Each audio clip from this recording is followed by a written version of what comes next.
Good morning, class. Today we're going to talk about the 2010 BP oil spill. I know you've seen it on the news, so let's take a look at some of the events that happened and see if we can't get to understand this a little bit better. On April 21st, 2010, the oil rig Deepwater Horizon exploded. The next day it sunk. 11 of its crew members were lost at sea. On April 25th, which is just 3 days after it sunk, this yellow outline here was the estimate on the spread of the oil spill. So this is the original estimate of how much they thought the oil was going to spread. 5 days later, on April 30th, they changed the estimate to this area. And as you can see, what a difference 5 days make. That is such a significant area compared to what they had originally estimated.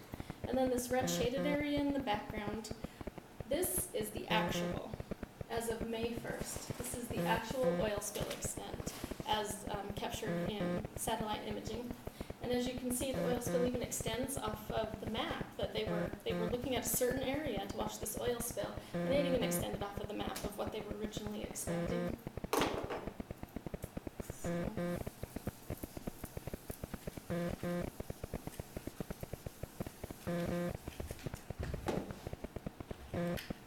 So plants, animals, insects, and humans, and the environment were all negatively impacted by this tragedy. Here you see some workers pulling an oil-covered bird out of the water, and that bird is unfortunately dead. This man here just skimmed his glove across the water, and you can see the oil dripping off of his glove.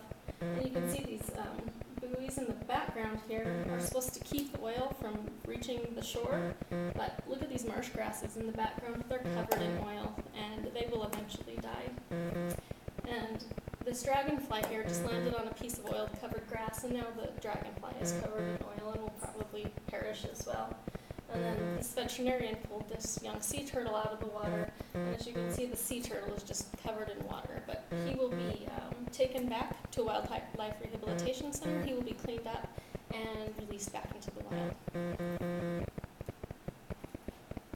Let's take a look at an interactive map that shows the estimates of the oil spill into the Gulf of Mexico.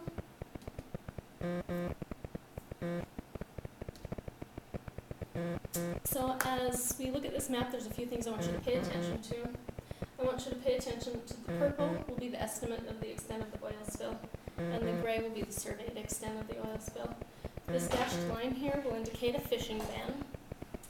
These dark blue lines are the loop currents, and that will show where the oil will move to when it follows the ocean current. These gray areas here are marshes, and the brown areas are urban areas where people live. And these red squares indicate reports of locations where oil has been reported washing up on the beaches. So let's take a look. As you can see on the top, it shows the dates. So you can really see it progress time, day by day. And here's just a small fishing ban. And the fishing ban gets bigger and bigger. And as you can see, more areas are starting to report oil washing up. Pay attention to the bar over on the side there. That is government estimates of how much oil is being released on a day-to-day basis. And the oil is being measured into billions of barrels. And as you can see here, see the currents are just really moving this oil. Places where, the oil has washed up on the shores is really spreading. And while you watch the map, I'm just going to tell you that there are estimates that 17% of the oil was captured through containment systems, 8% of the oil was burned or skimmed, 25% evaporated or dissolved. Who knows where? That isn't talked about. And then 16% was dispersed naturally, 8% was dispersed chemically, and 26% is still at sea or is washed up on the shore.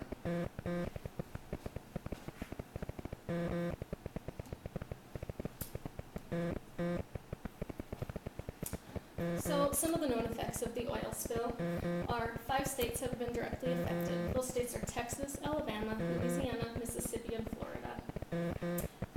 As you can see, there are several places that are reporting oily propane smells, really heavy chemical smells. There are lots of dead animals. One estimate indicates that there are over 2,200 dead birds, millions of dead fish, mammals like dolphins and whales. There are 92 that have washed up on the beaches. More will probably wash up in the future. And 586 dead turtles have been accounted for. They did a controlled burn of the area. You can see here in-site control burns. That releases just massive amounts of CO2 into our air.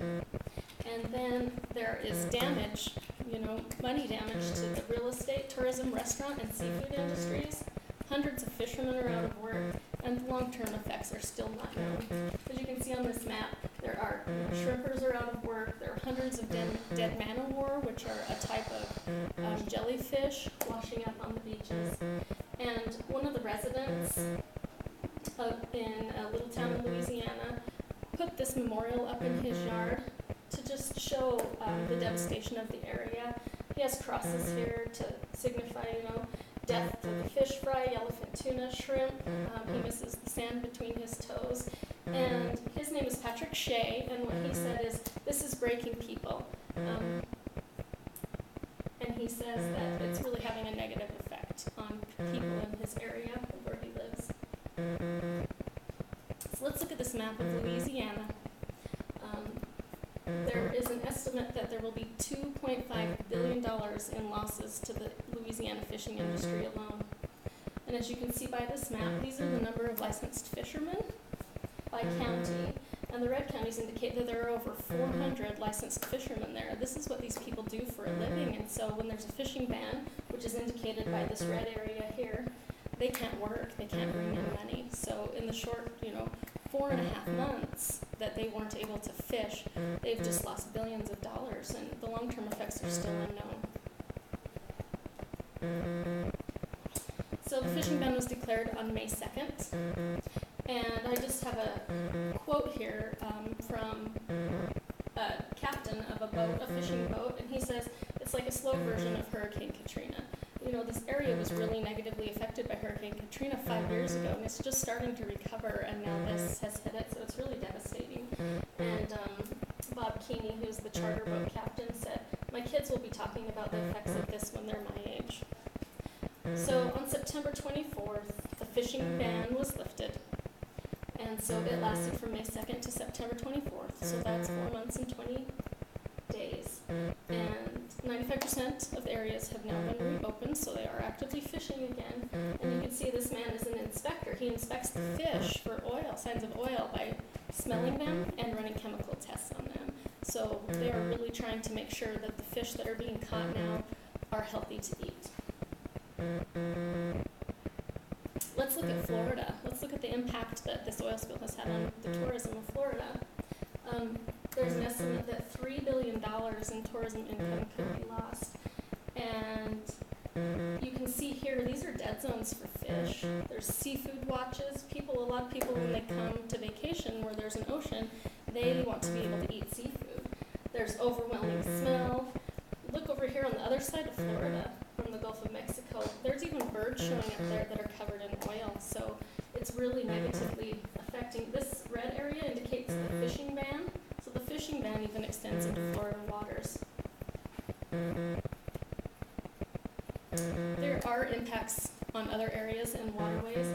This is oil that's being sucked up the mouth of the Mississippi River. So the Mississippi River now is affected by this oil. There are big tar balls and stuff that are just floating up the river. These are waves. These are black waves that are just so full of oil that it looks like bubbling oil and not like our ocean. This is a flower floating in an oily sludge in a canal behind a house. This is a canal, this is fresh water. This canal links to a lake in Louisiana. This is behind somebody's house. So as you can see, it's not just the ocean. It's really a lot of waterways and other areas are being impacted. So you may ask yourself, I live in Montana. How does this affect me? Why should I care? Well, here's Missoula right here.